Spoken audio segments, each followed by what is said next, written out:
Welcome, friends. Join us, the School Sisters of St. Francis's class of 1961, in celebrating 150 years of living out our founders' vision and values on an improbable international stage. The featured women all joined the community at the same time, from all across the United States, never dreaming of how they would be called to respond to the life in front of them. This small group of American women, now in their 80s and early 90s, have innovatively lived their lives as professional religious sisters during daunting historical times.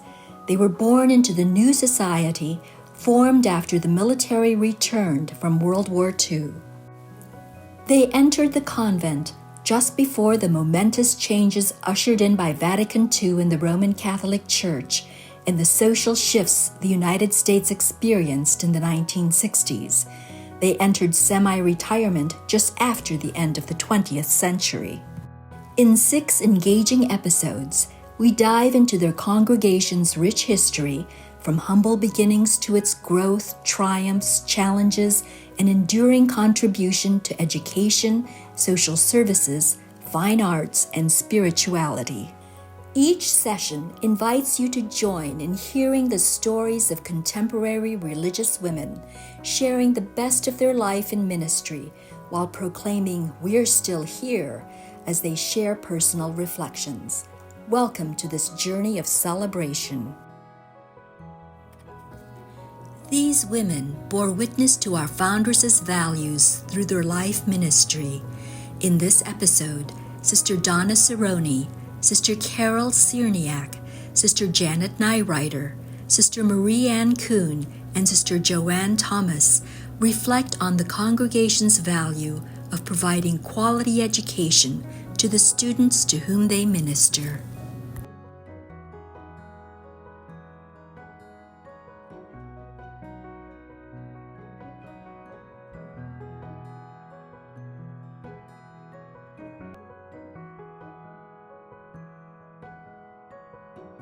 As we celebrate the 150th anniversary of the School Sisters of St. Francis, I am filled with pride and gratitude. I am proud to be a member of a group of women who have dedicated their lives to God, following in the footsteps of Francis and Claire, Alexia, Alphonse, and Clara, and all those sisters who preceded me in living a gospel life of love and service. I am grateful first to God for all the graces and blessings I have received. I am grateful I was born into a loving family where the seeds of my faith and my vocation were planted. My mother, my first teacher, taught me to know and love God, and that God loves me. Before I even went to school, I learned how to pray. I was taught to love and share and learned Jesus' 2 main commandments, to love God with all our hearts and to love our neighbor as ourselves. My life was touched forever. When I went to school, I met the School Sisters of St. Francis, who taught me from kindergarten through high school. Besides teaching the academic skills that I needed to succeed in life, they taught me more about how to love and serve God and neighbor. My neighbor was not only those who lived around me, but those who are far away and even different from me. I was impressed at how joyfully the sisters lived their lives of love, dedication, and service. My life was touched forever. I wanted to be like them. After high school, I answered the call to join the School Sisters of St. Francis. Our sister leaders prepared us by word and example how to become good religious sisters and prepared us for our future ministries of teaching, nursing, or whatever service we would do. My life was touched forever. After novitiate, I was sent to Holy Angel School to begin my ministry of teaching minds and touching hearts. I was to help care for children from 2 to 5 years old who were enrolled in the child care program. These children needed care while their parents were working. This was before there were government-funded programs such as Head Start or daycare centers. It was the beginning of my teaching career. I am most grateful and proud of my opportunity to teach children for almost 60 years of my religious life. All of my teaching was among African American children. Besides going to school to get my teaching degrees, I learned much from the sisters I lived with at Holy Angels. I also learned from the neighborhood mothers who were also caring for the children. This is where I got my basic training for teaching and ministering in the African American community. We cared for their physical needs and developed an academic program that included learning simple prayers and stories about Jesus, songs, finger plays, and some readiness skills. The children learned to be self-sufficient and proud of who they are. I was impressed by the sisters' love, dedication, and service. My life was touched forever. Most of my experience was at Holy Cross and Holy Angel schools, teaching kindergarten children the basic skills of reading, math, and language arts, teaching them about loving God and neighbor, teaching them pride in themselves and their heritage. After many years of teaching a full classroom of children, I then taught reading and math to small groups of middle school children who needed special help. It was important to start where they were and teach them the skills they needed to succeed in the classroom. My final phase of teaching was at Catalyst Circle Rock Charter School, where we started a one-on-one in-school tutoring program. With the help of volunteer senior citizens, we tutored children from kindergarten to 4th grade. Most of the children were very deficient in the skills needed to keep up in their grade level. Because of their deficiency, they were often behavior problems in the classroom. It was important to make the children comfortable and successful in what they were doing. We used manipulatives and played learning games. The teachers were happy to send the children because of the progress they made, and the children were happy to come to us. Sometimes other children would ask if they could come to get help. The school gave us a big retirement celebration when Sister Helen and I retired. They had a school assembly in which they showed a video of us, gave us a plaque, and had a luncheon in which they invited former students from the other schools where we taught. They stood up and gave verbal tributes to us about how we have touched their lives. 5 of our present students were there, and each of them did the same. The room where we taught is now named the Sister Helen and Sister Donna Learning Center. I am very thankful, proud, and humbled by the opportunity to teach, which is to touch lives forever.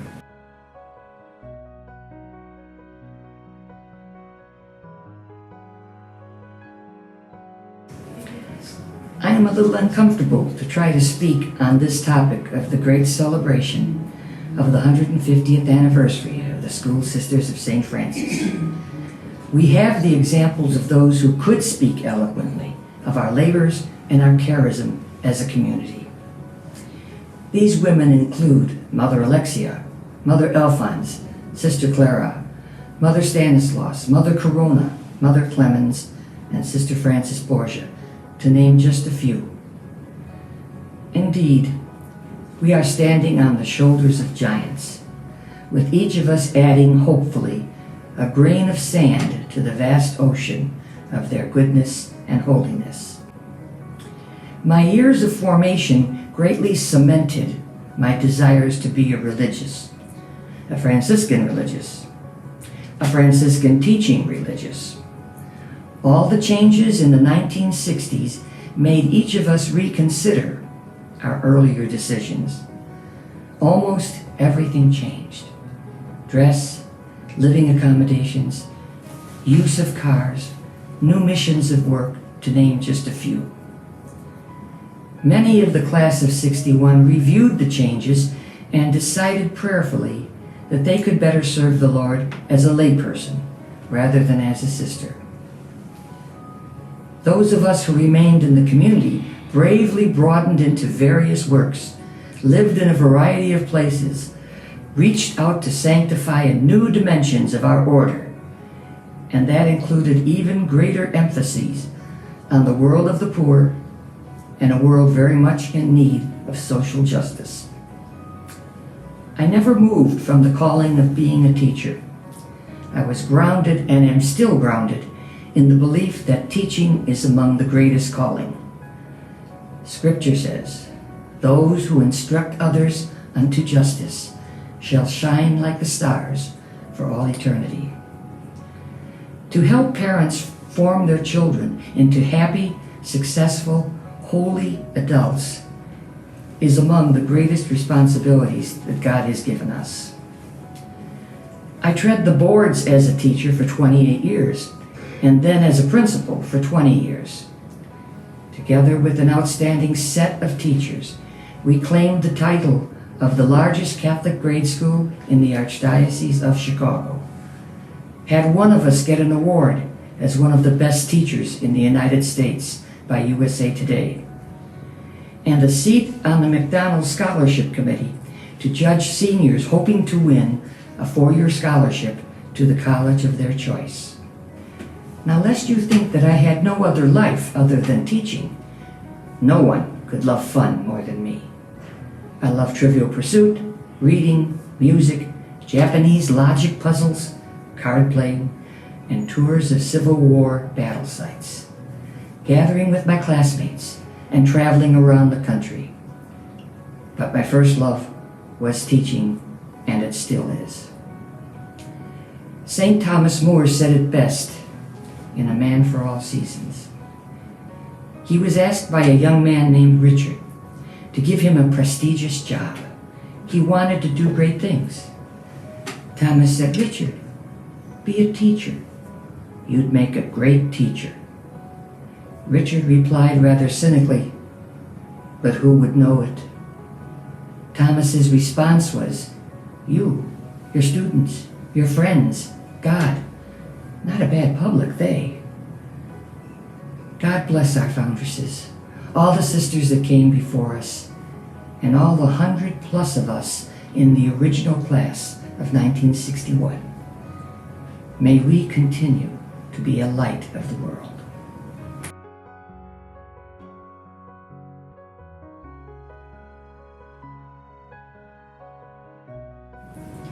I believe in God who brought me into the existence to a loving and caring family. I also believe that this same God has brought me to accept God's call to religious life and to let go of the familiar in my life. I appreciate people, time, and the sense of not getting engulfed in the concerns of the day or my job. I know that each moment is precious and will provide me with challenges all their own. As a school sister of St. Francis, I believe in the future of religious life. I have always trusted the visionary leaders in my missions and in our religious community.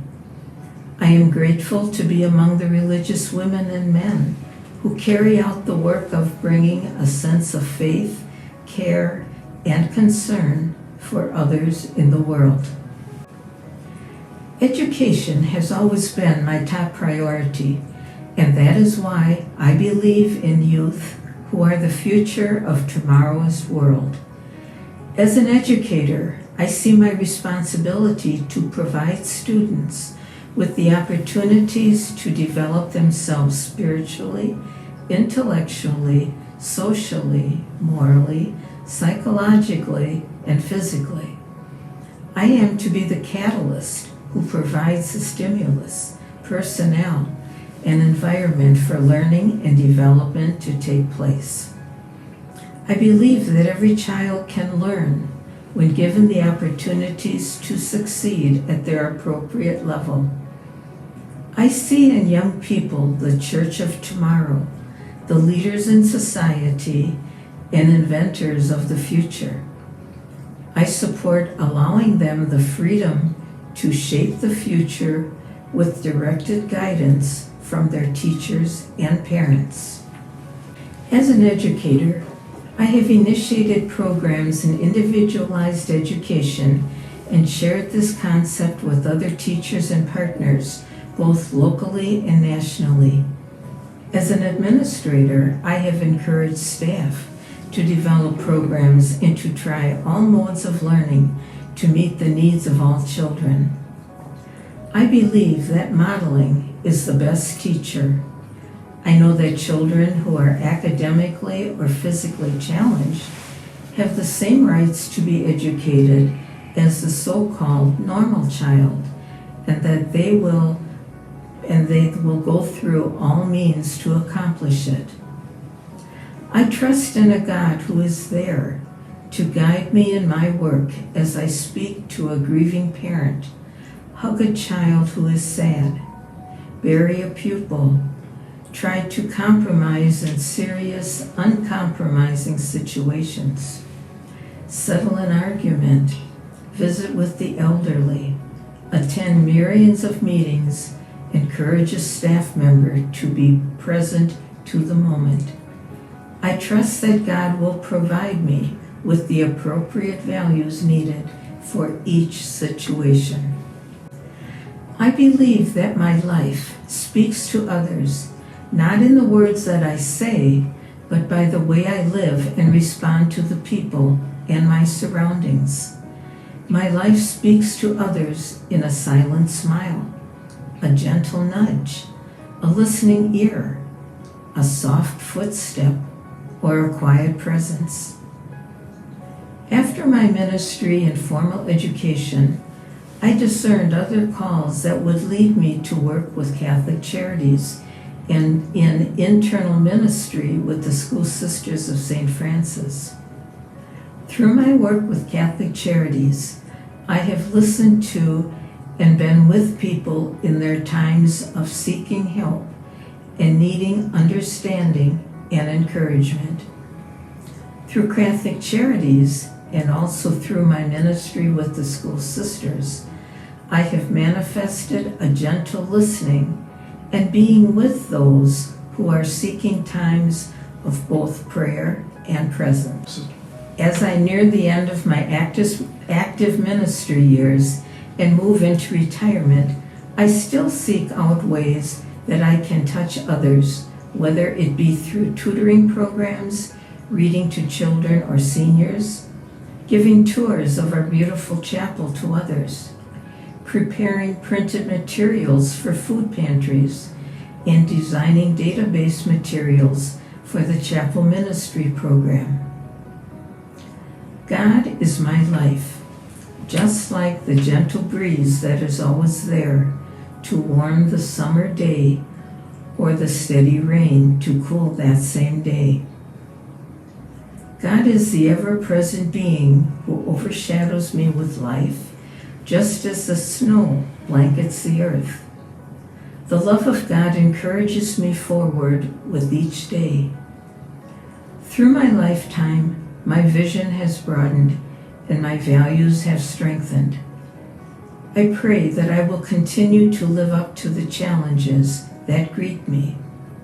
I am very thankful for my years as a school sister of St. Francis.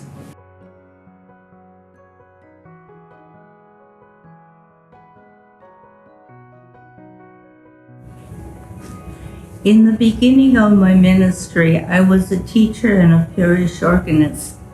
Later on, I learned to play guitar for our liturgies and to use it in religion classes.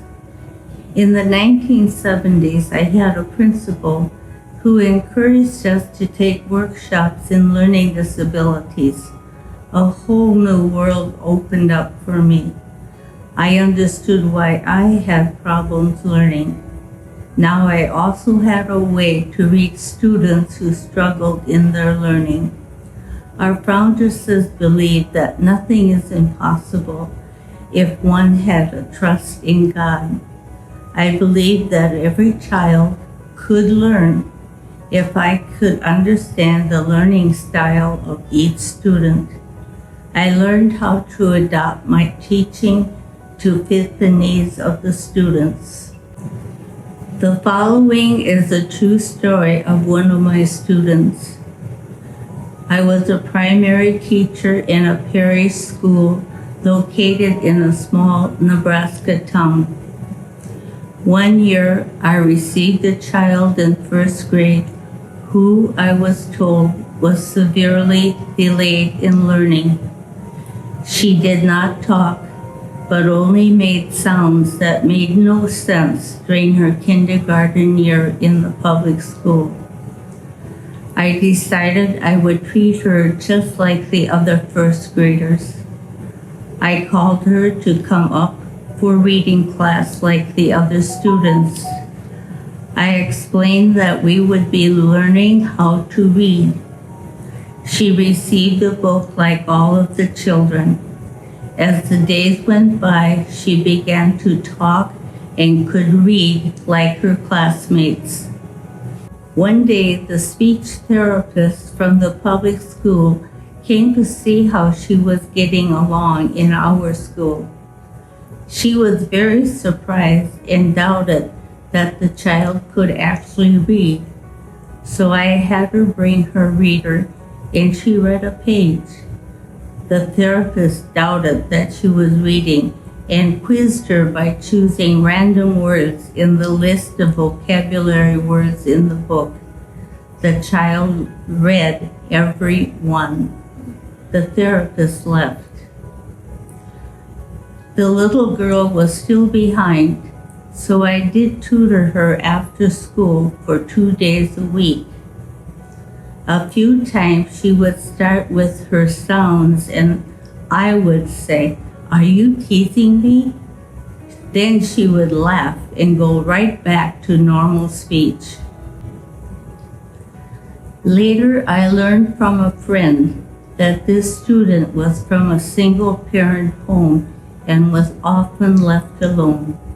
I think she had an imaginary friend and had a special language that she made up to communicate with the imaginary friend.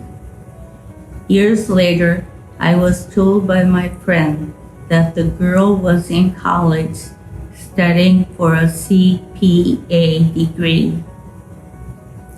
I believe I made a difference in the lives of many of my students because I tried to teach according to each one's learning style. I am proud that in my teaching, I helped many children who had learning disabilities grow and become successful in life. I think that Mothers Alphonse, Alexia, and Sister Clara would be proud of any sister who has given her life to Jesus and to teaching. As for me, I taught in a school in Lincoln, Nebraska, a school that had about 85% Vietnamese children. One of my boys, who came from a Buddhist family, was very good in our religion class. He answered questions better than most of our Catholic children. The next year, I taught religion in the next grade, and this boy was in my class again. He continued to really know and appreciate the Catholic religion. Eventually, in high school, this boy became a Catholic, and after he graduated, he went on to the seminary to become a priest. This young man is now Father Alan Pham, an associate at one of the parishes in the Diocese of Lincoln, Nebraska. This good man and good young priest also now teaches at the Pius X High School. Another insightful experience I had with the Vietnamese community was tutoring a little boy in English. He came upon the word friend. In explaining the word, I said to him, "Like I am your friend." With great admiration and appreciation for my helping him, He said, "Oh no, sister, you are my teacher." We invite you to contact us at www.sssf.org, and please enjoy all the episodes in this series of reflections, Born to Hope and We're Still Here.